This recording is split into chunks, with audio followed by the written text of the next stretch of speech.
मोक्षमार्गस्थनेतारं वेत्तारं कर्मभोगतां ज्ञातारं विश्वतत्त्वानां वन्दे तद्गुणप्रये त्रैकाल्यं द्रव्यषट्कं नवपदसहितं जीवसटिकायलेशः पञ्चान्ये चास्तिकाया व्रत समिति गति ज्ञान चारित्र भेद इत्येतन्मोक्षमूलम् त्रिभुवनमहित प्रोक्त मेरेदीरेशे प्रतीयेति शतधाति स्पर्शति च मतिमान् यः सर्वशुद्ध दृष्टिः सिद्धे जयप्रसिद्ध चौविहारायणा फलं पत्ते वन्दिता हरिहन्ते मोक्षम् आरायणा कंसो उज्जोवनमुज्जवनम्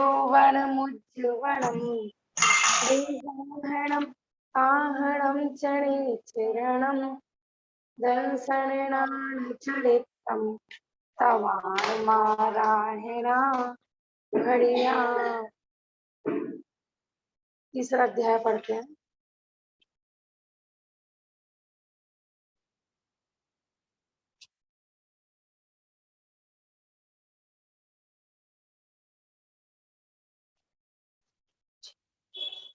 रत्न शर्करा बालुका पंख धूम तमो महातम प्रभा भूम्यो घनाम्बु वाताकाश प्रतिष्ठा सप्तो अधो अधा तासु त्रिंशत् पंच विशन्ति पंच दश दश त्रिपंचोनैक नरक शत सहस्राणि पंच चैव यथा क्रमम् नारका नित्या अशुभतर लेशा परिणाम देह वेदना विक्रिया परस्परोदृत दुःख संक्लिष्टा सुरोदृत दुःखाश प्राक चतुर्थ्या तेष्वेक त्रिशतदश शतदश द्वाविंशति त्रयत्रिंशत् सागरोपमा सत्त्वानां परा स्थितिः जम्मू दीप लवणोदादय शुभ नामानो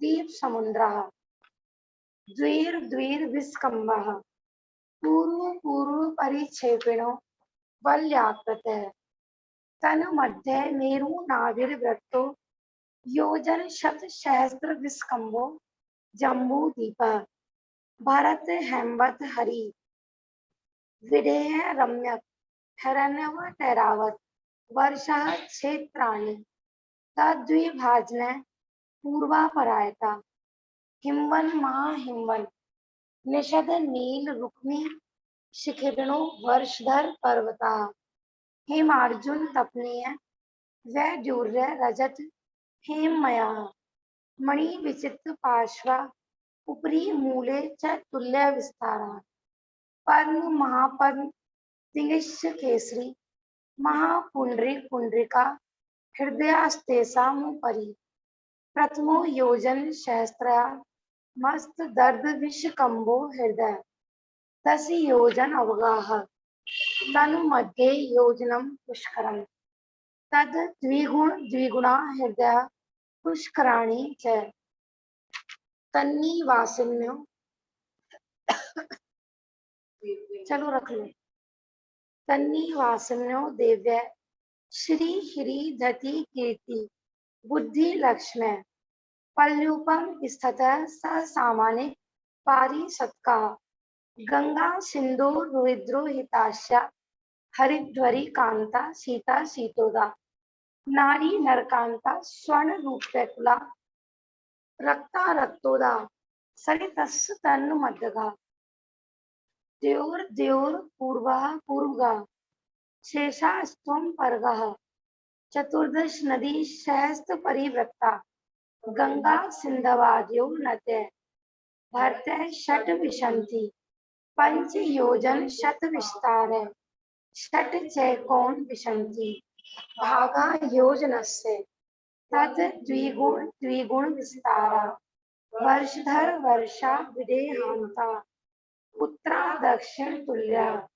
भरत रावत्योर्दधिरासो सट समभ्याम सर्पेण अवसर्पिणीभ्याम ताभ्याम परा भूम्यो अवस्थिता एका द्वे त्रिपल्योपम स्थित्यो हेमवतक हारी वर्ष दैव कुर्वकः तथोत्थरा विदेशु संख्ये काला भरतस्य विस्कम्भो जम्बूद्वीपस्य 90 दीर्घाकी खंडे पुष्करार्धे च प्राग्मानुसोत्तरान् मनुष्या आर्या मलेच्छास भरत ऐरावत विदेया करम भूमियो अन्यत्र देव कुरु उत्तर कुरुभ्य नत स्थिति परापरे त्रिपल्योपम मांत्र मूर्ते त्रियज्ञो निजानाम च।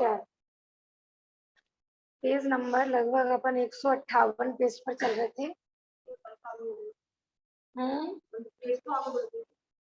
आगे बढ़ गए थे, देखो फिर कहाँ पर चल रहे बोलो।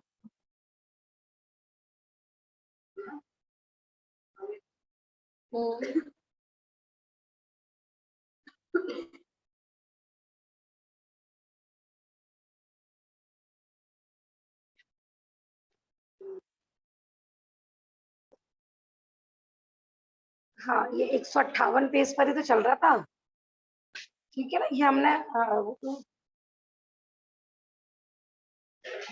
एक बार पढ़ लेते ना, कल का रिपीट हो जाएगा, ठीक है। विजात पर 158 पेज पर चल रहा था, है ना। इन पर्वतों में दो गुफाएं, लगभग चौथा पांचवा पैराग्राफ है। इन पर्वतों में माने हमारा कहाँ का चल रहा है, भारत क्षेत्र का वर्णन चल रहा है। षष्ठी आपको ख्याल में है नक्शा पूरा? आपने बहुत छुट्टियां कर ली ना।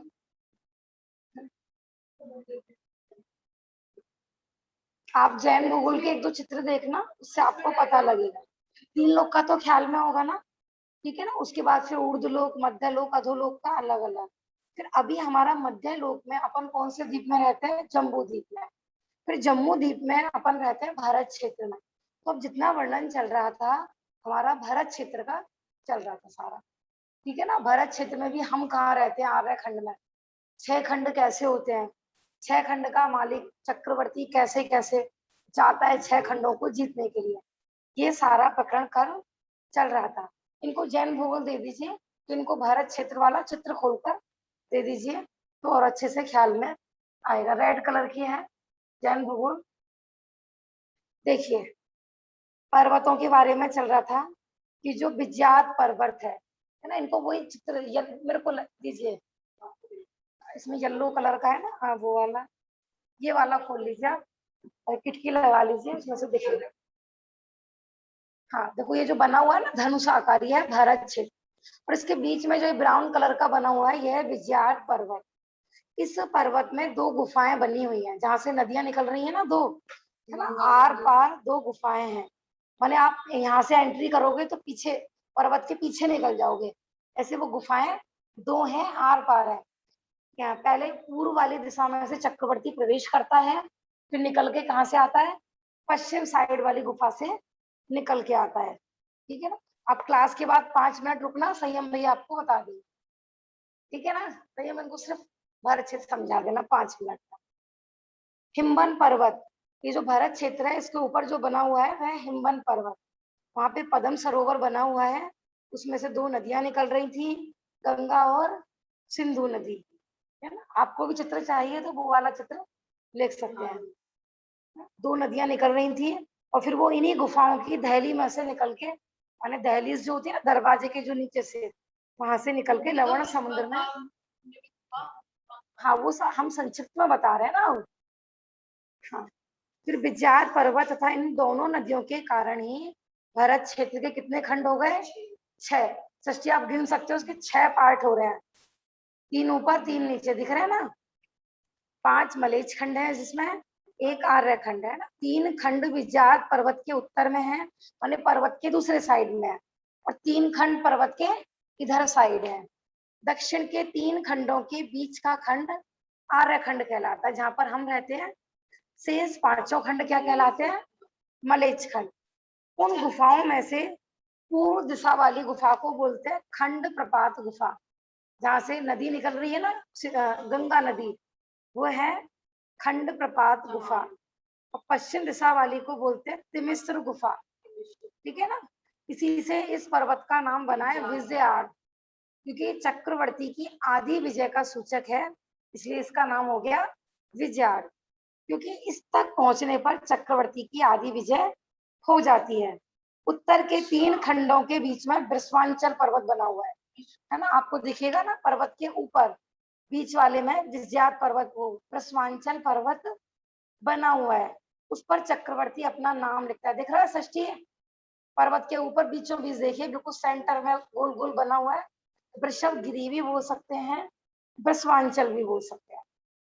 पुराणों में चर्चा आती है कि जब भरत चक्रवर्ती विश्वांचल पर नाम लिखने गए थे, तो रंच मात्र भी खाली स्थान नहीं था वहां पर, फिर उनको नाम मिटाकर लिखना पड़ा था, ठीक है ना। भरत चक्रवर्ती को इस बात का अभिमान था कि मैं भारत क्षेत्र का पहला चक्रवर्ती, पर यह सब देखकर उनका मान गल गया। वे सोचने लगे, जब अगला चक्रवर्ती दिग्विजय करता हुआ यहाँ आएगा तो वो मेरा नाम मिटा देगा, जैसे मैंने किसी का नाम मिटाया कोई मेरा मिटा देगा। और उनका जो नाम का अभिमान था ना कि मैंने 6 खंड जीते, तो उनका वो मान गल गया। अब देखो अपन आगे देखते हैं। ठीक है, आनंद करती तो हेलो। हाँ भाभी जी बोलिए। मैंने कहीं कहीं ऐसा ये चक्रवर्ती मलेच्छ खंड से शुरू करते हैं या फिर आर्यखंड से शुरू करते हैं? सबसे पहले आर्यखंड से प्रारंभ करते हैं विजय। सबसे पहले आर्यखंड के सभी राजाओं को जीतते हैं, और फिर पूरब के साइड का मलेच्छ खंड जीतते हैं, फिर पश्चिम के साइड का, माने पर्वत के इधर साइड के, ठीक है ना। और फिर जब तीनों जीत जाते हैं फिर गुफाओं को पार करते हैं। पहले वो आधे भारत क्षेत्र पे विजय प्राप्त कर लेते हैं, फिर गुफा में एंट्री करते हैं। फिर गुफा में एंट्री करने के बाद फिर वो पूरब के साइड का मलेच्छ खंड जीतते हैं, और फिर पश्चिम के साइड का मलेच्छ खंड जीतते हैं। तो दोनों साइड का जीतने के बाद फिर वो बीच वाले में आते हैं, माने सबसे बाद में वो जहाँ पर वृषवांचल पर्वत है, वृषभगिरी है, 5वें नंबर का मलेच्छ खंड, उसे सबसे अंत में जीतते हैं, ठीक है ना। ऐसा। हाँ, आप क्या कह रहे थे भाभी जी? मैं ये कह रही थी, मैंने ये एक जगह पढ़ा था कि जब भरत जी अपना नाम लिखने गए चक्रवर्ती का, तो आकाशवाणी हुई थी कि हे अभिमानी, यहाँ कितने चक्रवर्ती नाम लिख लिख के चले गए, अब तुम लिख रहे हो अपना नाम। ऐसा आकाशवाणी भी देखो, भाभी जी बता रही, उन्होंने कहीं ऐसा पढ़ा था कि जब वो नाम लिखने गए थे ना, उनको थोड़ा अभिमान हो रहा था, तो आकाशवाणी हुई थी कि भैया तुम्हारे जैसे अनंत हो गए यहाँ पर, तुम किस चीज का अभिमान कर रहे हो नाम का। तो वो आकाशवाणी, देखो कोई अपने आप, कोई आकाशवाणी तो ऐसा होता नहीं है। आकाशवाणी माने समझिए कि वहां पर कोई देव ही उनको संबोधन कर रहा था। हाँ, मतलब पुण्य ऐसे, मतलब पुण्यशाली जीवों को कोई ना कोई संबोधित जरूर करते हैं। मैंने भी कहानी में ऐसा पढ़ा था एक बार, उसमें यही आया था, किसी देव ने, जैसे देव उनको ताड़ना देने आया हो कि तुम किस चीज का घमंड कर रहे हो, हाँ, नहीं दे सकते। देखो कषाय जिसके, देखो कषाय व्यक्ति माने नीचे गिर जाता है कषाय के कारण। अब उस समय उसको माने, हाँ, पदवी महत्व नहीं रखती उस समय। कषाय तो चक्रवर्ती का भी पतन कर देती है ना, चाहे कितना ही बड़ा आदमी हो, कषाय एक ना एक दिन उसका पतन कर देती है। उसको अभिमान हुआ तो उनको समझाने आए थे वो देव, ठीक है ना। आकाशवाणी मतलब यहाँ पर कि कोई देव ही बोलते हैं, क्योंकि वृषभगिरी पर्वत पर भी ना देवों का निवास है। ये जो अनादि निधन पर्वत है, इस पर देवों के ऊपर भवन बने हुए हैं, जिन मंदिर भी इसमें इसमें पूरी शिला पर ना जिन प्रतिमाएं भी उकरी हुई है इसमें, इस पर्वत पर। देखो क्या लिख रहे हैं यहाँ पर, जगह जगह पार्टियों पर नाम लिखवाने वालों को भी कुछ सोचना चाहिए। लोग कितना मरते हैं नाम के लिए, है ना। 5,000 रुपए दे दिए, 1,000 रुपए दे दिए, तो विद फैमिली पूरा नाम चाहिए। अब यहाँ पे बन रही है ना तस्वीर वगैरह, तो जिसे बोल रहे थे, दादाजी का नाम, फिर उनके बेटे का नाम, फिर पोतों का नाम, फिर बहू का नाम, पूरी विद फैमिली लिस्ट। और कितने रुपए दिए हमने ना, और जितनी बार भी उसको देखेंगे फोटो को, कितनी बार क्या अहम होता रहेगा, हमने दिया, हमने दिया, हमने दिया। और कोई आएगा ना, देखो ये हमने लगवाई थी, ये हमने लगवाई थी, मतलब निरंतर। और किसी को नहीं पता, जो दान देता है ना, या तो उसको पता है कि ये मेरा नाम लिखा हुआ है ना। देखो उस्मानपुर में मानो कोई एक नाम के 10 व्यक्ति हों, है ना, और हमें तो क्या लगता है कि हमने दान दिया है ना, तो हमें ही पता है कि ये हमारा नाम लिखा हुआ है।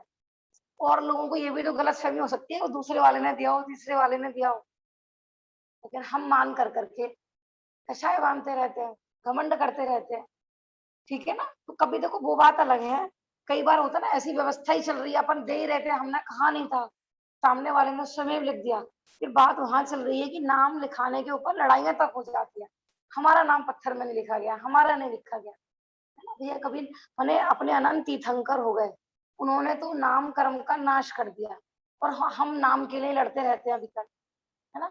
माने देखो मंदिर में एक प्रतिमा विराजमान करना, जिन मंदिर बनवाना, कितना पुण्य, कितना पुण्य कहा जाता है ग्रंथों में, कि समझो कि उस जीव ने भविष्य में स्वयं भगवान बनने का मार्ग प्रशस्त कर लिया, लेकिन उसने मान कषाय करके मैंने दिया, मैंने दिया, 4 लोगों में कह के अपना पुण्य घटा लिया उल्टा। मिलना था उसको कई गुना था, उसने क्या करा, बस यहाँ पर 4 लोगों को नाम पता चल गया, खत्म सारा पुण्य। ऐसा भरत क्षेत्र की तरह ही अंत का ऐरावत क्षेत्र भी है ना, जैसा भरत क्षेत्र है सेम ऐसा ही जम्मू द्वीप में। अब ऊपर वाला देख सकते हो षष्ठी आप नक्शा, क्योंकि अब ये सबसे ऊपर जो रेड रेड रेड में बना, ये नहीं, इससे ऊपर वाले पेज पर संयम, आप इनको संक्षिप्त में 5 मिनट में बता देना, ठीक है ना। उसमें भी विजात पर्वत वगैरह हैं, तथा विजात पर्वत और रक्ता रक्तोदा नदी के कारण उसके भी 6 खंड हो गए हैं, मतलब बिल्कुल सेम इसी साइज का, बिल्कुल से। हाँ, ऐरावत क्षेत्र भी बिल्कुल इतना ही बड़ा है, क्योंकि जम्मू द्वीप गोलाकार है, तो धनुषाकार ही ये है, और धनुषाकार ही ऐरावत क्षेत्र है। मैंने आपने भरत क्षेत्र समझ लिया, तो समझो आपको ऐरावत क्षेत्र भी समझ में आ गया। बस अंतर किस चीज का पड़ेगा, कि यहाँ तो गंगा सिंधु नदी बह रही थी, और वहां पर रक्तोदा बह रही है, ठीक है ना। वहाँ कुंड के नाम भी इसी तरह के होंगे, और वहाँ की देवियों के नाम भी चेंज होंगे। हाँ, ये अलग अलग क्षेत्रों में थी ना, दो दो दो दो, गंगा सिंधु रोहित रोहिता अस्या नारी नरकांता स्वर्णकुला रूप्यकुला, तो इस तरीके से ऐरावत में है रक्तोदा। सब क्षेत्रों के बीच में विदय क्षेत्र है ना, आप नक्शे में देख सकते हैं, जो सबसे बड़ा है सेंटर में, वह विदय क्षेत्र है। यह क्षेत्र निषद और नील पर्वत के मध्य में, शब्द आप भी चित्र में देख सकते हो, ये वाला चित्र नहीं है, इसमें एक अंदर बना हुआ है, तो ये हम सबको खोल के दे दो बेटा चित्र। इनको तो आप ऐसा करो, श्रद्धा को तो वो वाले ही दे दो, तत्वार सार। हाँ देखो, इन्होंने खोल रखा है, इनके वाला पेज नंबर निकालो, कितने पेज पर है इसमें, 150 पर है, तत्वार्थ मणि प्रदीप में, उसमें भी है बेटा, है ना।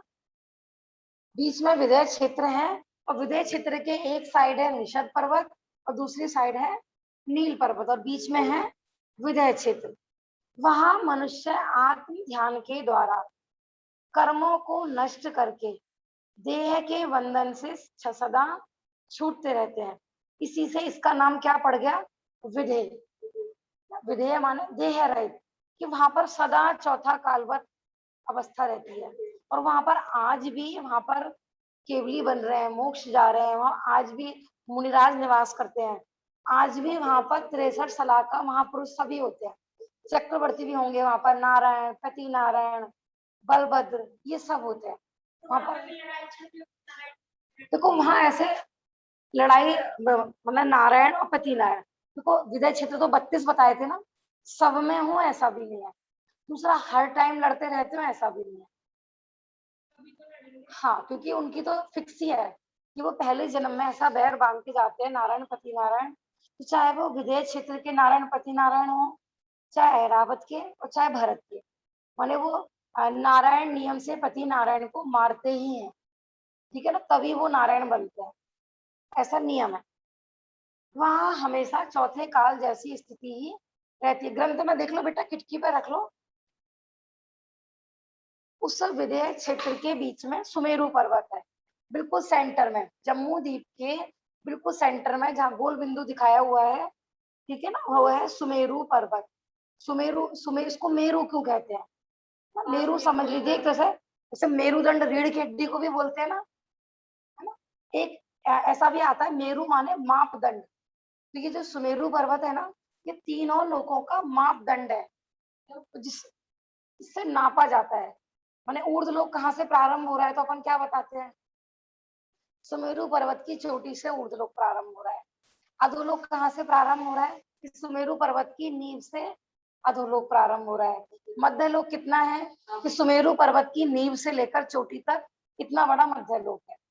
तो एक तरह से ये 3 लोक का मापदंड है। तो मापदंड जिससे मापा जाए उसे बोलते हैं मेरु। तो ऐसे जो 5 मेरु है ना, पंच मेरु में ये जो मुख्य सुदर्शन मेरु है, ये ही, हाँ हाँ, ठीक है। इस अपने शरीर में मेरु माने रीढ़ की हड्डी को बोलते हैं, माने जो पूरे शरीर को टिकाए रखे, इस तरीके से। मेरू है ये 5 मेरू में आते हैं, उनसे अलग है।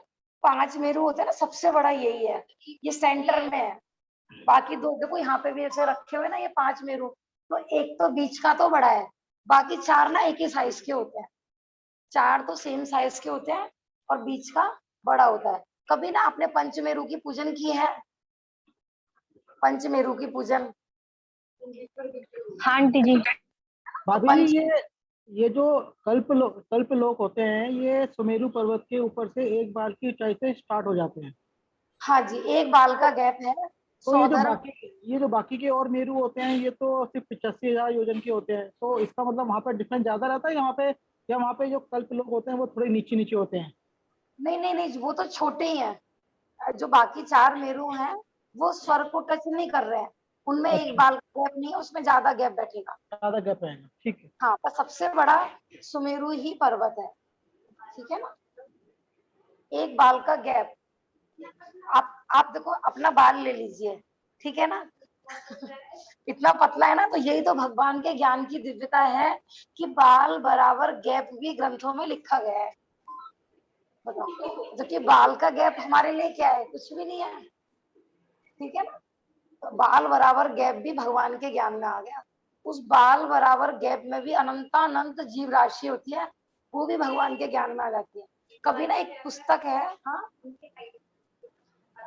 देखो सुमेरु पर्वत ऐसे खड़ा हुआ है, बिल्कुल बीचों बीच सुमेरु पर्वत, ठीक है ना। और यहाँ से मानो स्वर्ग चालू हो रहा है ना, सौधर्म और ईशान 2 स्वर्ग चालू हो रहा है ना। तो पहले स्वर्ग का जो बीच का विमान है उसमें और सुमेरु पर्वत में 1 बाल का गैप है। मैंने हम तो पूरा ही टच कर देंगे तो वो जाके 1 बाल का हमें लगेगा। ऐसा जैसे कई बार होता है ना, अपन जमीन पे पैर रखते हैं, लेकिन उस पैर के नीचे भी चींटी जिंदा निकल जाती है, तो इसका मतलब पैर में और जमीन में गैप था, कि वो गैप हमको पकड़ में नहीं आता है। फिर जब हम चप्पल पहन के चलते हैं ना, तो एक भी चींटी जिंदा नहीं बचेगी, है ना। और नंगे पैर चलते हैं ना, हाँ वही बता रही हूँ ना मैं, जैसे बीच में तो ज्यादा गैप होता है, लेकिन आपका आगे का भी पैर पड़ेगा ना तो भी चींटी नहीं मरेगी। आप देख लेना, बीच बीच में उंगलियों के भी गैप होते हैं, है ना। क्योंकि पैर ना एक सार नहीं होता है, पूरा प्लेन नहीं होता है। हाँ नहीं, कई बार क्या होता है, नहीं मरती है पैरों के नीचे, लेकिन चप्पल से आप देखना कि उसकी बेचारे की पूरा वो मर जाएगी, पिच जाएगी। तो वो गैप भगवान के, मैंने हमें तो पकड़ में आ रहा है वो वाला गैप, लेकिन बाल बराबर गैप तो बहुत ही कम हो गया, उसको तो अपन पकड़ ही नहीं पाएंगे। ऐसा मैं क्या बता रही थी, मैं बता रही थी कि एक पुस्तक है आकाश की अवगाहना की सूक्ष्मता, मैंने केवल ज्ञान की सूक्ष्मता भी है उसका नाम, और आकाश की अवगाहना की सूक्ष्मता। तो सुई की नोक बराबर जगह में आप पंचमेरु की पूजा की कह रही थी, पंचमेरु की पूजा। हाँ मैं ये बता रही थी, जैसे आप ये पढ़ेंगे ना सारी चीजें, तो आपको पूरी पंचमेरु की पूजन का अर्थ समझ में आएगा पूरा। यदि आप पंचमेरु के बारे में जान लेंगे, जैसे उसमें आ रहा 55.5 सहस्र ऊंचाई, है ना, या जयमाला में पूरा दिया है। हाँ जी, जयमाला में पूरा दिया है इसका वर्णन। जयमाला, लेकिन जैसे आप लोग जयमाला पढ़ोगे, जिन बच्चों ने अर्थ नहीं पढ़ा है तो उनको नहीं समझ में आएगा। अभी कोई यहाँ पे बच्चे आए थे ना, मुझे पूछ रहे थे ना ये क्या क्या रखे हुए हैं, है ना। तो उनको ये भी नहीं पता कि मंदिर में ये 5 पहाड़ क्यों होते हैं, कि अधिकतर सब मंदिर में पंचमेरु विराजमान होते हैं। तो उनको नहीं पता कि हम इसमें मंदिर को नमस्कार कर रहे हैं कि पर्वत को कर रहे हैं। सबको लगता है कि 5 पहाड़ों को माने 5 पर्वतों को नमस्कार कर रहे हैं, जबकि वो पंच माना मेरू को नमस्कार नहीं है। मेरू में विराजमान अकृत्रिम चैताल उनको नमस्कार होता है, पूजन भी उन्हीं की होती है। मेरू की पूजन माने कि उसमें विराजमान मंदिरों की पूजन, नहीं तो पत्थर की पूजन कोई ना होती है अपने यहाँ। भले ही वो रत्नों के हों, सोने के हों, चाहे चांदी के हों, पूरा वर्णन है इसका। तो लोहे हाँ। पढ़ती में कि आधा पहाड़ रत्नों का, आधा पहाड़ सोने का, आधा चांदी का, ऐसे ही कई कलर का है। और आप वीडियो में देखेंगे ना जैन डिजिटल वाले यूट्यूब पर, तो उसमें तो पूरा दिखा रखा है कई कई कलर का ऐसे। हाँ, क्या कह रहे थे बेटा? देखो जहाँ भगवान विराजमान हो उसको मंदिर कहते हैं, बात ठीक है, लेकिन साढ़े पहाड़ पे भगवान नहीं है ना। पंचमेरु संबंधी कितना बोलते हैं? 80 जिन चैताल। हाँ, देखो एक अपेक्षा से, तो पता है आपको, एक अपेक्षा से पूरा 2.5 देवी सिद्ध क्षेत्र है, क्योंकि आपने पढ़ा होगा 45 लाख योजन का 2.5 द्वीप, माने 2 द्वीप और आधा द्वीप है ना। इस 2.5 द्वीप का सुई की बराबर भी जगह ऐसा नहीं है कि जहां से किसी ने मुक्ति प्राप्त नहीं करी हो। हम भी बैठे हैं ना, ये भी सिद्ध क्षेत्र रहा है, यहाँ से भी किसी ने मोक्ष की प्राप्ति करी है। हाँ, यहाँ लवण समुद्र से, कालोदती समुद्र से कैसे कोई मोक्ष जा सकता है? भाई साहब का प्रश्न है कि 2.5 द्वीप में तो लवण समुद्र और कालोदती समुद्र भी है, तो वहां से मुक्ति की प्राप्ति कैसे? वो बात चल रही थी ना अभी कल परसों जो प्रश्न आया था शनिवार को, उपसर्ग केवली है और दूसरे कौन थे? अंतःकृत केवली। तो ऐसे तो अनंत काल से जीव मोक्ष जा रहे हैं, तो उपसर्ग केवली भी अनंत हो चुके और अंतःकृत केवली भी अनंत हो चुके। तो किसी विद्याधर ने उठा के पटका, कोई मुनिराज ध्यान में लीन थे और वो उठा के ले गए उनको, लवण समुद्र के ऊपर पटक दिया, तो वो समुद्र में गिरने से पहले समुद्र के ऊपर से उन्होंने मुक्ति की प्राप्ति कर ली। ऐसे भी मोक्ष आता है ना। नदियों में बह गए मुनिराज और नदियों में डूबने से पहले उन्होंने केवल ज्ञान की प्राप्ति कर ली। तो ऐसे जितने भी समुद्र हैं, ये बात ठीक है,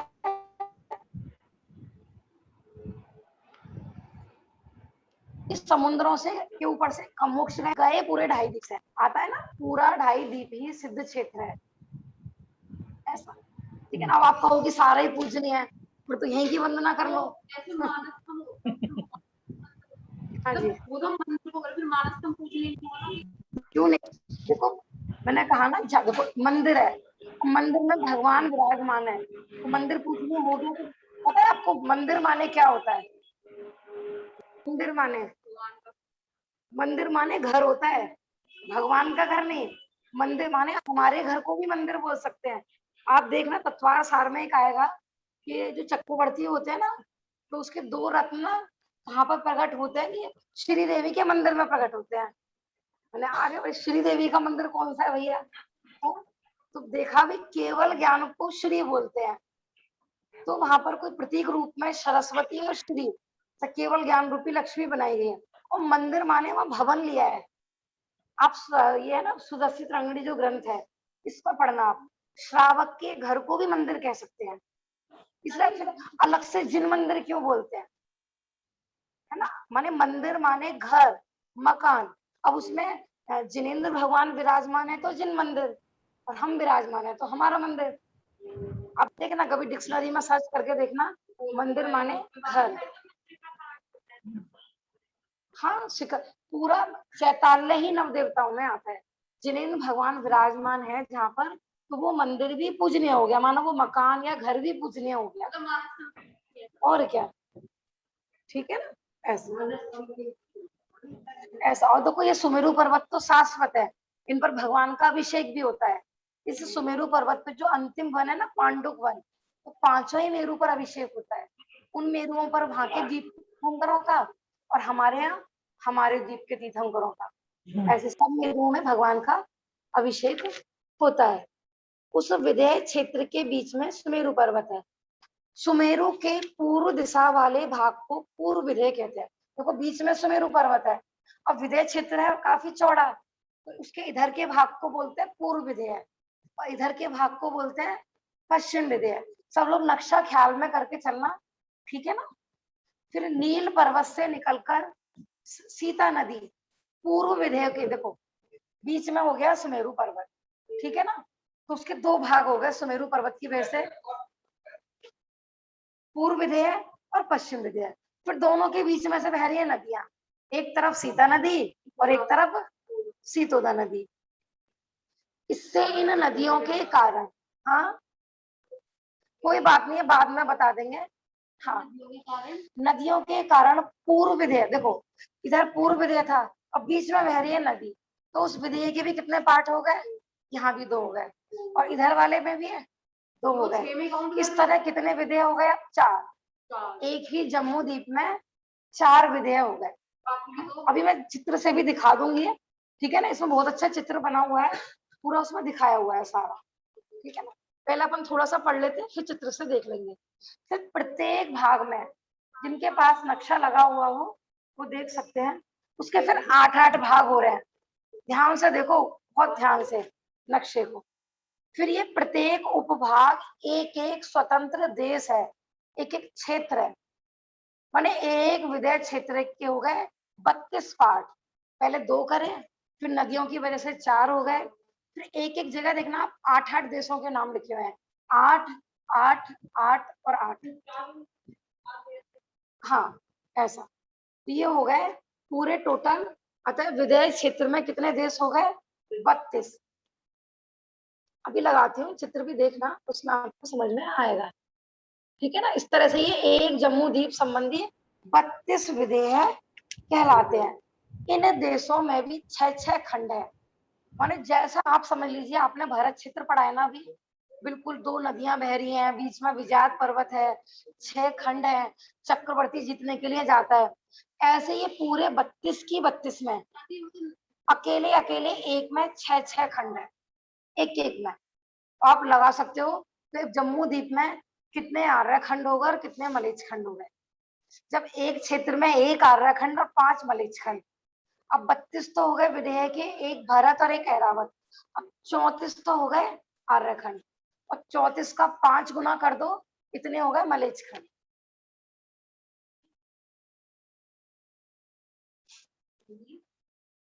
वहां पर एक देश में एक एक चक्रवर्ती होते हैं और हो सकते हैं, माने जरूरी नहीं है कि सारे 32 की 32 में हो, लेकिन यदि हो ना सारे जगह तो एक साथ 32 भी हो सकते हैं, ऐसा कह रहे हैं यहाँ पर। सुमेरु पर्वत पर 1,40,000 योजन, हाँ सुमेरु पर्वत टोटल कितना बड़ा है, 1,40,000 योजन ऊंचा है।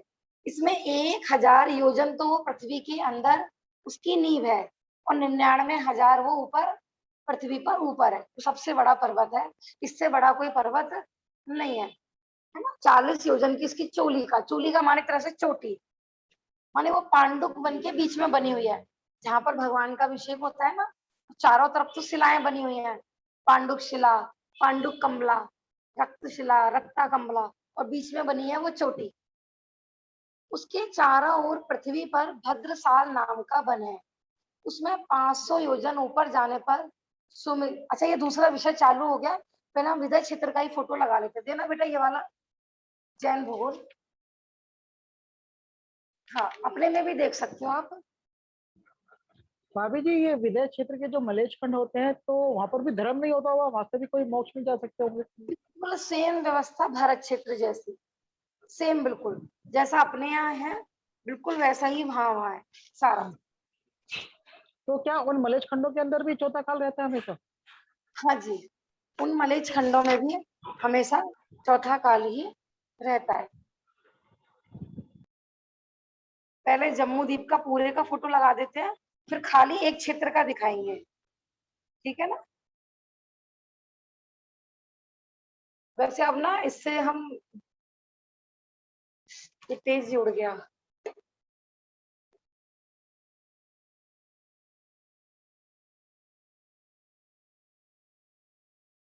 हम्म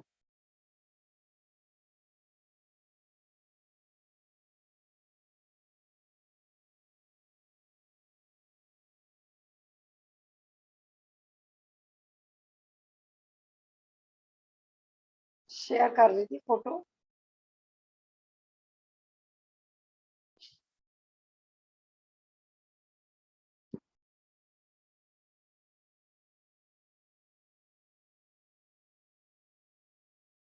हाँ जी, ये देखिए, आप लोग बेटा इसमें देख सकते हो। देखिए ये बीच में सुमेरु पर्वत बना हुआ है। जिन्होंने नहीं देखा नक्शा श्रद्धा, आप इनके साथ बैठ जाओ, ठीक है ना। बीच में सुमेरु पर्वत बना हुआ है। अब देखिए सुमेरु पर्वत के चारों तरफ में चार ऐसे इस तरीके से तीर कमान सा बना हुआ है, दिख रहा है इसको, जैसे हाथी के दांत होते हैं ना, इस तरीके से चार बना हुआ है, दिख रहा है ना? तो ये हाँ इसको बोलते हैं गजदंत पर्वत। क्या बोलते हैं? गजदंत पर्वत, माने ये हाथी के दांत की शेप की तरह होते हैं। और ये सुमेरु पर्वत से निकलते हुए ये पूरा विदय क्षेत्र जहाँ से प्रारंभ हो रहा है वहां तक ये बने हुए हैं। और इन गजदंत पर्वत के कारण ही बीच के पार्ट के ना दो भाग हो गए, उत्तर कुरु और देव कुरु। ये है उत्तम भोग भूमि, ये सारी क्या बनी हुई है? उत्तम भोग भूमि। और हाँ, साल वाले तो उत्तर कुरु में आ गया। नहीं नहीं नहीं, भद्र साल वन जितना भी देखो ग्रीन ग्रीन दिखाया हुआ है ना, ये सुमेरु पर्वत का ही बेस है, माने ये सबसे पहले नंबर का वन है। आप पंचमेरु की जब पूजन करेंगे ना, तो भूपर भद्र साल बहु साजे, ऐसे तरह लाइन आती है ना, तो माने जमीन पर क्या बना हुआ है? भद्र साल वन। ये सुमेरु पर्वत की तलहटी में बना हुआ है। हाँ जैसे इसमें आगे तो ये डिवाइड नहीं होंगे। हाँ, डिवाइडेशन हो रहा है ना, लेकिन ये पूरा है एक ही पर्वत। हाँ, लेकिन इसकी नदी के कारण ये इस वन के भी अपने को चार पार्ट दिखाई दे रहे हैं, हाँ, है ना, नदियां बहने के कारण। मैं तो विदय क्षेत्र मुख्य पहले दिखा रही थी कि ये जो नदियां बह रही हैं इनके कारण आप देखिए, जैसे ये पूर्व विदय, अब देखो 1 2 3 4 5 6 7, ये काउंटिंग लिखी हुई है ना, तो ये हो गए 8 विदय है। फिर इसके बराबर में 8 है ना, 8 यहाँ पर लिखे हुए हैं, फिर 9 10 11 12 13 14 15 16, इस तरीके से 8 इधर 8 इधर। अब इनके भी पार्ट कैसे हुए उसका भी वर्णन है। इनके देखो आप बीच बीच में 3 तो नदियां दिखा रखी हैं, दिखाई हुई ना, विभंगा नदियां इनको बोलते हैं। और 4 पर्वत दिखा रखे हैं ब्राउन कलर के, इनको वक्षार पर्वत बोलते हैं। तो इन पर्वतों के कारण ही ये 32 विधेय क्षेत्र बनते हैं, ऐसा। फिर आप पश्चिम विधेय देख सकते हैं, दूसरे साइड में पश्चिम विधेय दिख रहा है ना, कि 17 18 19 20 ये सब काउंटिंग लिखी है, पूरा 32 ऐसा। तो इनमें से 4 क्षेत्रों में आज 4 भगवान है। इस समय इस जम्मू द्वीप में सीमंदर जी, युगमंदर जी, बाहू जी और सुबाहु जी, ऐसे 4 तीर्थंकर, 20 तीर्थंकरों में से 4 यहाँ पर विराजमान है। ऐसा कहा जाता है कि वो सुमेरु पर्वत के चारों कोनों वालों क्षेत्रों में, जैसे इधर दे रखा है 32 नंबर का, और इधर दे रखा है 17 नंबर का, फिर इधर साइड दे रखा है 1 नंबर का और एक 16 का, ठीक है ना। लेकिन इसके बारे में ना एकदम पर्टिकुलर कंफर्म नहीं है, क्योंकि एक जगह ना मैंने दूसरे कोने में भी पढ़ा था, इसलिए जब पर्टिकुलर पूरा कंफर्म हो जाएगा तभी अपन बताएंगे। हाँ हाँ जी, हाँ हाँ, ये बात भी ठीक है कि जैसे 4 तीर्थंकर है अभी इस समय यहाँ पर, ठीक है ना। अब जैसे सीमंदर के बाद दोबारा सीमंदर ही होंगे, ठीक है ना। तब जरूरी नहीं है कि जिस नगरी में आज सीमंदर है तो उसी नगरी में सीमंदर भगवान को केवल ज्ञान होगा, आजू बाजू वाली में भी हो सकती है। इसलिए उनके केवल ज्ञान होने के बाद हो सकता है विदय क्षेत्र की 32 में से किसी दूसरी नगरी में सीमंदर भगवान को केवल ज्ञान की प्राप्ति हो। और सुना है आपने? नहीं, जो वहां पर 20 तीर्थंकर की सीट है ना, वो 20 नाम के तीर्थंकर हमेशा रहते हैं। अब जैसे इस समय वहां पर सीमंदर भगवान है, सीमंदर भगवान को जब केवल ज्ञान होगा तो सीमंदर नाम के ही दूसरे भगवान को केवल ज्ञान वहां पर हो जाएगा। जब सीमंदर को मोक्ष होगा ना, जब ये वाले सीमंदर को मोक्ष होगा तो दूसरों को क्या हो जाएगा? केवल ज्ञान। मतलब वहां पर दिव्य ध्वनि सतत खिड़ती रहती है, कभी भी 20 सीटें खाली नहीं होती है, वहां पर 20 तीर्थंकर हमेशा रहते हैं। वही मैं बता रही हूँ, वहां पर अनंत सीमंदर हो चुके, अनंत युगमंदर हो चुके, और इसी नाम के होते रहेंगे हमेशा। सीट का नाम है सीमंदर, एक तरीके से जैसे प्रधानमंत्री की सीट होती है, ठीक है ना। अब प्रधानमंत्री तो मोदी नाम के हैं, आप दूसरा कोई दूसरे नाम का आ जाएगा। नहीं नहीं, यहाँ पर यहाँ की 24 का ऐसा नियम नहीं है, लेकिन वहां पर ये कंफर्म नियम है। हाँ, लेकिन 32 में एक साथ 32 तीर्थंकर भी हो सकते हैं।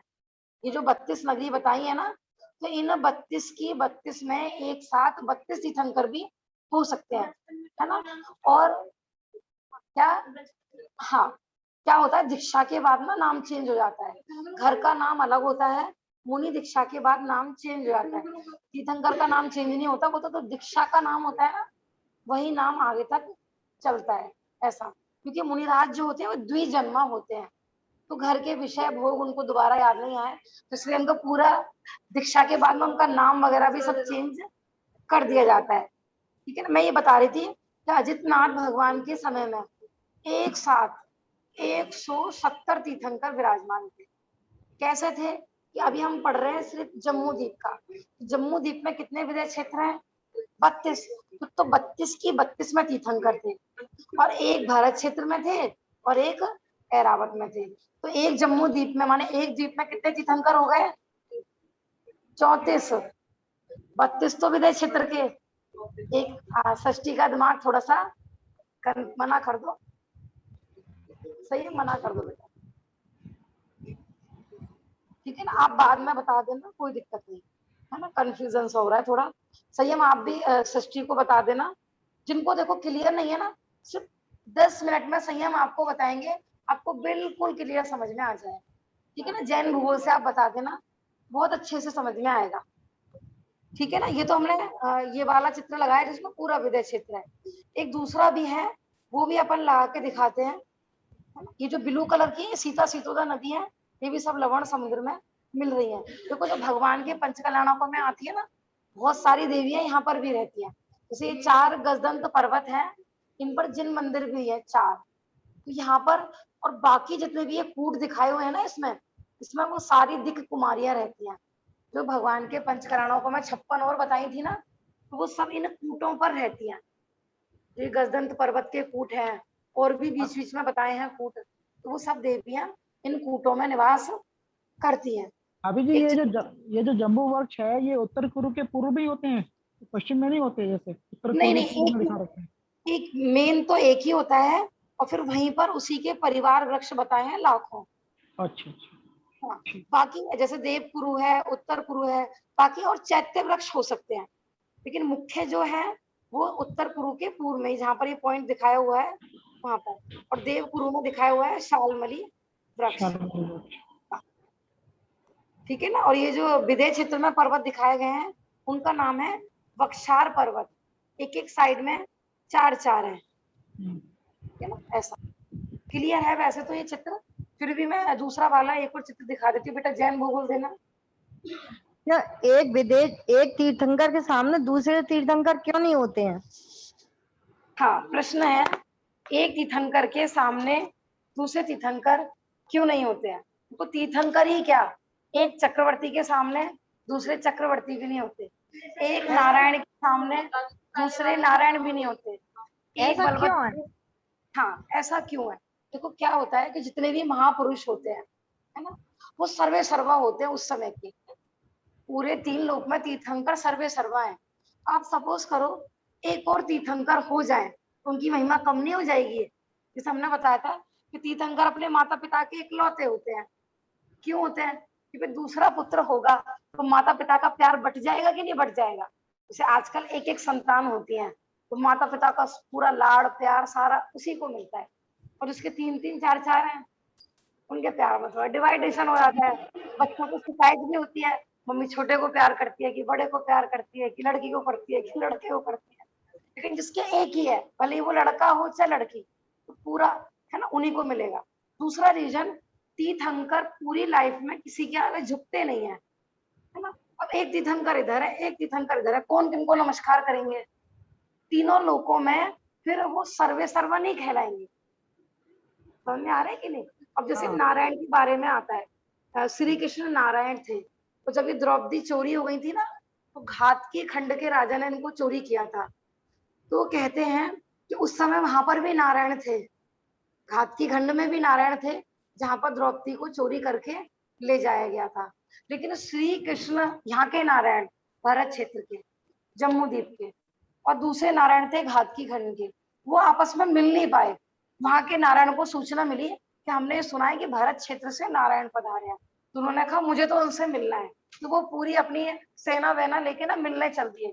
और जैसे ही वो आए ना, तो श्री कृष्ण लवण समुद्र को पार करके किनारे तक आ चुके थे। तो इधर के किनारे पर खड़े हैं श्री कृष्ण और उधर के किनारे पर खड़े हैं लवण समुद्र जैसे बीच में। तो एक किनारे पर घातकी खंड के नारायण और एक किनारे पर जम्मू द्वीप के भारत क्षेत्र के नारायण। तो पता है कैसे मिले थे आपस में? कि उनको एक दूसरे के चेहरे वगैरह कुछ नहीं दिखाई दिए, बस ध्वजाएं। उन्होंने उनकी ध्वजा देखी और उन्होंने उनकी ध्वजा देखी। इन्होंने यहाँ से शंख फूका, उन्होंने वहां से, माने दो चिन्हों से इनका मिलन हुआ था, शंख के माध्यम से और ध्वजा के माध्यम से। ऐसा आता है, लेकिन वो शक्ल नहीं देख सकते। ऐसा क्यों? क्योंकि उनका जो वैभव है ना, उनकी जो प्रभुता वो खंडित होगी। जैसे तीर्थंकरों के आगे ना पूरी लाइफ में मुनिराज नहीं आते हैं। तीर्थंकर बचपन से ही किसी मुनिराज के दर्शन नहीं करते हैं, क्योंकि भले ही देखो मुनिराज होते हैं संयमी और तीर्थंकर है गृहस्थ अवस्था में। अब बताओ कौन किसको नमस्कार करेगा? वो तो बालपने से ही पूजनीय है, लेकिन वो संयमी है, वो गृह त्यागी है, तो ना तो वो गृहस्थी को नमस्कार कर सकते, और ये त्रिजग पूज्य हैं, ये भी नहीं कर सकते नमस्कार। तो इस तरीके से माने तीर्थंकर जब उनका आता है ना, संजय और विजय नाम के मुनिराज का आता है कि नहीं? आपको पता होगा ना, महावीर भगवान का नाम सन्मति क्यों पड़ा था? सन्मति क्यों पड़ा था? कि वो अपने कुंडलपुर में जब उनका जन्म हुआ था, सुनो बेटा, तो वो पार्ले में झूल रहे थे, तो ऊपर से छत से दो मुनिराज जा रहे थे उनके घर के ऊपर से, ठीक है ना। उनको शंका थी कुछ सूक्ष्म विषय संबंधी, तो उनको डाउट था। तो जैसे ही वो वहां से निकले ना, तो मतलब वो उनको देख भी नहीं पाए थे, लेकिन जब शंका समाधान हो गया ना, कुंडलपुर को क्रॉस कर गए, तो अचानक ख्याल में आया कि हमें जो क्वेश्चन था वो सॉल्यूशन कैसे हो गया। तो उनको ख्याल में आया कि अच्छा, हम जो निकले थे ना वो कुंडलपुर नगरी थी, और वहां तो आज मतलब साक्षात महावीर बाल महावीर वहां पर विराजमान है, लेकिन वो दर्शन करने नहीं गए थे लौट के, मैंने मिले नहीं थे उनसे। संजय और नाम के मुनिराज, बस उन्होंने ऐसा कह दिया था कि वास्तव में ये तो भैया सन्मति है। मुनिराज तो तीर्थंकर जाके भी है, और कितने मुनिराज तो समुद्र में भी होते हैं। आपने सुना होगा तीर्थंकर नमोकार मंत्र भी नहीं बोलते हैं, तीर्थंकर ओम भी नहीं बोलते हैं। दीक्षा लेते समय सिर्फ नमा सिद्धेभ्य, माने वो सिर्फ सिद्धों का ही नाम लेते हैं।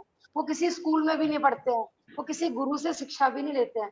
वो जन्म से ही स्वयं बुद्ध होते हैं, वो दीक्षा भी स्वयं लेते हैं, शिक्षा भी स्वयं लेते हैं। यहाँ तक कि इतना आया है अपवाद मार्ग में कि आप अपने ही पादमूल में 6 सम्यक दर्शन भी ले लेते हैं। ऐसा तो तीर्थंकर, अगर तीर्थंकर के टाइम में तीर्थंकर होंगे तो उनकी प्रभुता खंडित होगी, है ना। आधे लोग देखो, तीर्थंकर का जन्म हुआ और एक साथ 2 तीर्थंकर का जन्म हुआ, अब आधे इधर जाएंगे आधे इधर जाएंगे या आधे सोचेंगे पहले इधर चले पहले इधर चले, है ना। ऐसा होता है कि नहीं? देखो, मतलब 2 जगह क्लास चल रही हो और सेम चल रही हो, आप लोग क्या सोचोगे? चलो यहाँ बैठ गए, किसी को लगेगा चलो आज यहाँ बैठ के देख ले, आज यहाँ बैठ के देख ले, होता है कि नहीं? तो ऐसे जितने भी 63 सलाहकार महापुरुष होते हैं, तो वो एक समय में एक ही होते हैं। नारद भी अकेले होते हैं, जिस समय में रुद्र आदि होते हैं ना, ये भी एक ही होते हैं पूरा। ऐसा क्या ये सही बात है कि तीर्थंकर जब दीक्षा लेते हैं तो वो मौन धारण कर लेते हैं, वो कभी नहीं बोलते? हाँ जी, छद्मस अवस्था में कभी नहीं बोलते वो? हाँ, तीर्थंकर दीक्षा लेने के बाद मौन धारण कर लेते हैं, फिर वो सीधा केवल ज्ञान होने के बाद ही बोलते हैं। या तो बोलते नहीं है, और बोलते हैं तो फिर एक दिन में कितने घंटे? सुबह, दोपहर, शाम और अर्धरात्रि, 4 बार तो दिव्य ध्वनि खिड़ती है ही, और बाकी कोई स्पेशल कोई महापुरुष आ जाए तो 5वीं बार भी फिर जाती है ना। एक बार में लगभग 2-2.5 घंटे। छोटे दादा बता रहे थे कि उनकी दिव्य ध्वनि 12 घंटे और 12 मिनट जाने 24 मिनट बता रहे थे। 6 घड़ी खिड़ती है रात्रि में खिड़ती है कि नहीं रोज? तो कोई जो तत्वार सार है ना, इसमें 4 टाइम डेली बताई है। इसमें क्या है, 2 ग्रंथों के 2 प्रमाण मिलते हैं। कहीं कहीं तो ऐसा आता है कि सुबह, दोपहर और शाम 3 टाइम तो डेली खिड़ती है।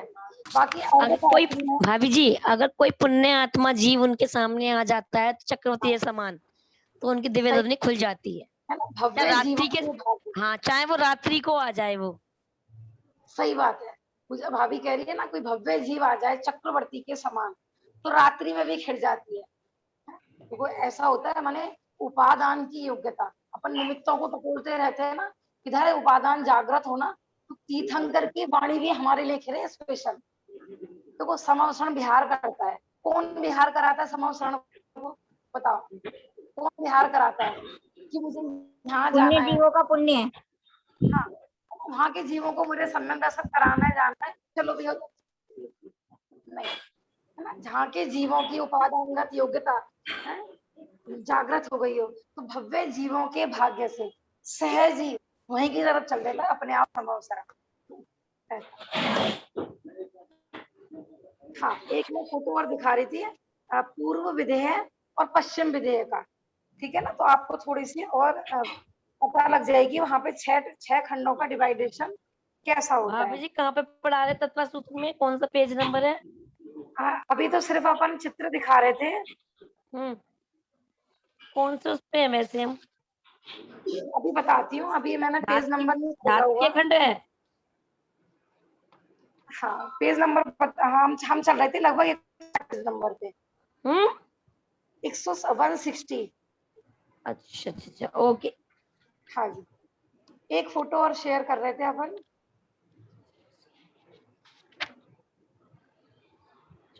देखो आप अपने को यहाँ के बारे में विदेश क्षेत्र की चर्चा सुनकर ना ऐसा लग रहा होगा कि हम भी काश यहाँ पर चले जाएं, यहाँ भी तीर्थंकर के दर्शन करिए आए, है ना, आज वहां पर साक्षात है। तो हर क्षेत्र में अपन अनंतो बार है, जब तो कहते केवली आंगन रह गया कोरो, लेकिन अपना मन तीर्थंकर के समवसरण में से कोरे वापस आ गए। अच्छा सम्य दृष्टि जी विदेश क्षेत्र में नहीं जाते हैं?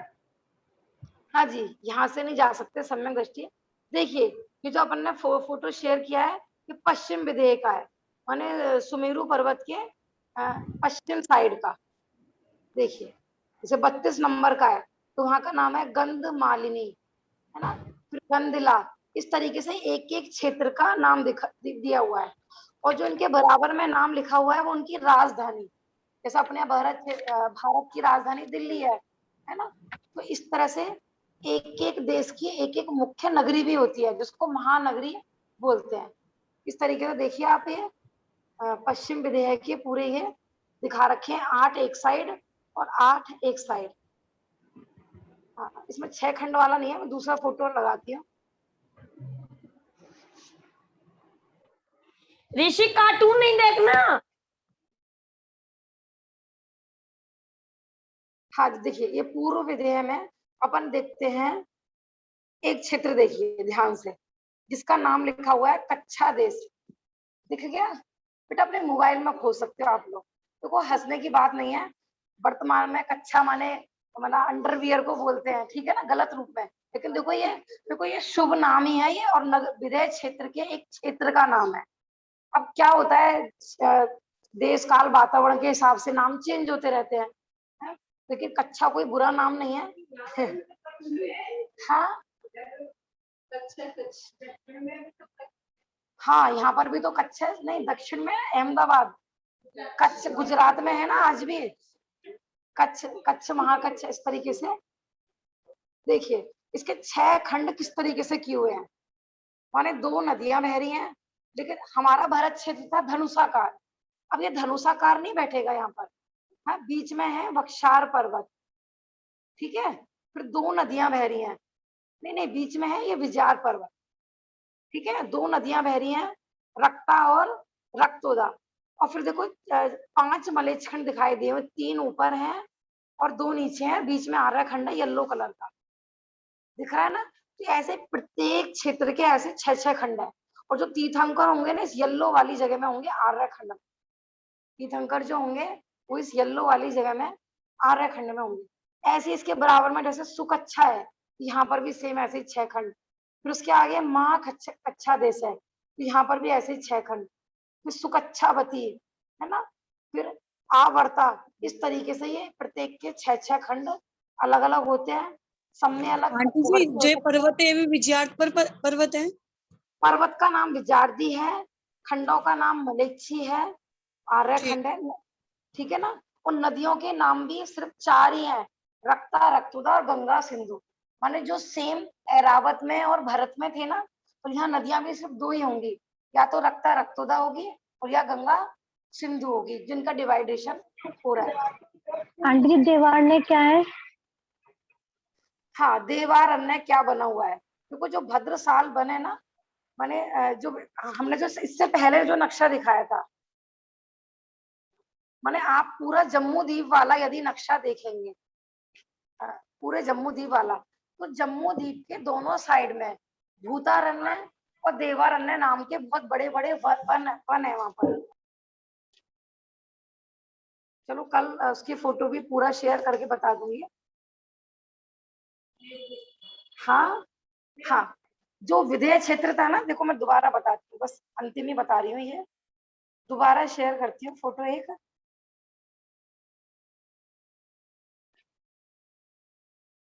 हाँ देखो, ये जो अपना शेयर किया है ना जम्बू द्वीप का, तो जम्मू द्वीप में ये येलो येलो देखिए भूतारण्य है, और दूसरे साइड में माने पूर्व विधेय में दिखा रखा है देवारण्य। तो अरण्य माने होता है वन, ठीक है ना। तो ये भी वन बने हुए हैं, विधेय क्षेत्र को दोनों साइड से वनों ने घेरा हुआ है। उसमें क्या क्या चीज है, ये पूरी एक डिटेल है, एक एक चीज की, माने छोटे से छोटी है। अगर वहां पर कोई वृक्ष भी है ना, तो हर चीज का वर्णन तिल्लोय पर्णति त्रिलोक सारची ग्रंथ में आया हुआ है। तो अपन जितना पॉसिबल होगा उतना देखेंगे। भाभी जी, देव कुरुक्षेत्र में तो पहले काल जैसी स्थिति रहती है क्या? क्या बोल रहे हैं? देव कुरुक्षेत्र में पहले काल जैसी स्थिति रहती है सुकमा सुकमा की? हाँ, देव कुरु और उत्तर कुरु में सुकमा सुकमा काल जैसी स्थिति रहती है, ठीक है ना। 6 कालों के नाम, पहला सुकमा सुकमा, फिर दूसरे का सुकमा, फिर तीसरे का सुकमा दुखमा, फिर चौथे का उल्टा कर दो दुखमा सुकमा, फिर 5वें का दुखमा, और फिर 6ठे का दुखमा दुखमा। अब कौन सा चल रहा है? दुखमा, ठीक है ना। हमारे इस समय दुख है, क्योंकि 6ठे में दुख ही दुख है, क्योंकि इस समय थोड़ा धर्म भी है ना, तत्व ज्ञान के आधार से जीव सुखी भी हो रहे हैं, ज्ञानी जीव भी होते हैं। माने जब तक देव शास्त्र गुरु का निमित्त है, जहां जहां धर्म है, तो हम ये नहीं कह सकते वहां दुखमा दुखमा। जहां धर्म खत्म हो जाएगा, वहां पर दुखमा दुखमा काल प्रारंभ हो जाएगा, 6ठा काल। हाँ, जितना बड़ा पंचम काल है उतना ही 6ठा है। आएंगे पूरे काल के परिवर्तन के सूत्र आने वाले हैं, अपन काल के बारे में विशेष चर्चा करेंगे, ठीक है ना। मैंने हर काल में हमने जन्म लिया है, हर क्षेत्र में जन्म लिया है, और अभी भी यही नहीं चेते, ऐसे भ्रमण करते रहेंगे ना, कहाँ नहीं गए होंगे। हमने बताया ना, एक इंद्रिय बन के, निगोदिया बन के ये जीव सिद्ध शिला पर भी अनंतों बार जन्म को प्राप्त किया है। अपन सोचे ना सिद्ध शिला पर सुख है, सिद्ध शिला पर सुख है, तो सिद्ध शिला पर भी रह के आ गए। चल, अभी आज आए नहीं भाई साहब? हाँ अच्छा हाँ, देखना ये वाला ओके कर देना इसी भी। अच्छा, आप मुझे लगा कि यहाँ आएंगे। हाँ, वो ही नहीं किया स्वानुभव के बिना। निज निधि निज में बता, ये अनंत उपकारे, उसके जिनवाणी माँ वंदे सत। नमो अरहंता, नमो सिद्धाणम, नमो आयरियाणम, नमो वत्साय, नमो सातसा। बोलो जिनवाणी माता की जय, जैन धर्म की जय। जय जिनेंद्र। आंटी जी।